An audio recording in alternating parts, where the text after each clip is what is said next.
যদি time travel করতে পারো তাহলে তুমি কোথায় যাবে? এইটার খুব সিম্পল অ্যান্সার আছে আমার কাছে। আমি যদি টাইম ট্রাভেল করতে পারি তাহলে চলে যাব আমার বাগনান খালনার যে পুরনো বাড়ি রয়েছে সেইখানে, আজ থেকে 100 বছর আগে, যখনের গল্প আমার ঠাকুমা আমাকে শুনিয়ে শুনিয়ে ছোটবেলা থেকে মানুষ করেছে, মানে হাতিশালে হাতি ছিল, ঘোড়া ছালে ঘোড়া ছিল, এইসব শুনিয়ে শুনিয়ে। তো আমি লিটারালি দেখতে চাই যে সেই হাতিশালে হাতি, ঘোড়া ছালে ঘোড়া, অত বড় বাড়ি, লোকজন আদৌ ছিল নাকি পুরোটাই আমায় গুলগপ্প দেওয়া হয়েছে। তো আমি সেটাই জানতে চাই। সেকেন্ড কোয়েশ্চেনটা হচ্ছে তোমার ফেভারিট ভিডিও ইন বংপোস্ত। ফেভারিট ভিডিও হচ্ছে আমার স্বপ্ন হলেও সত্যি, কিন্তু তার সাথে গয়নার বাক্সটাকেও ধরতে হবে, কারণ যেহেতু দুটো একসাথে চলছে।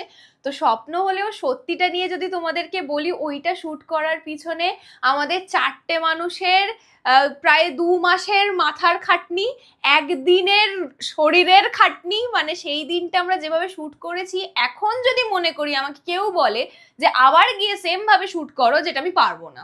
12 ঘন্টার জন্য ওই বাড়িটা আমি ভাড়া নিয়েছিলাম, ভাড়া নিয়ে সেখানে আমাদেরকে শুট করতে হচ্ছে। লিটারালি কেউ এদিকে সাজছে, ওদিকে শুট করছে, সেই এসে ক্যামেরা ধরছে, এদিকে কেউ ছুটছে নিচে, কেউ খায়নি পড়ে যাচ্ছে। লিটারালি সেদিন অভিক নিয়ে এসে দুটো অন্ন গালে দিয়েছিল বলে খেতে পেয়েছিলাম, নাহলে সেটাও হতো না।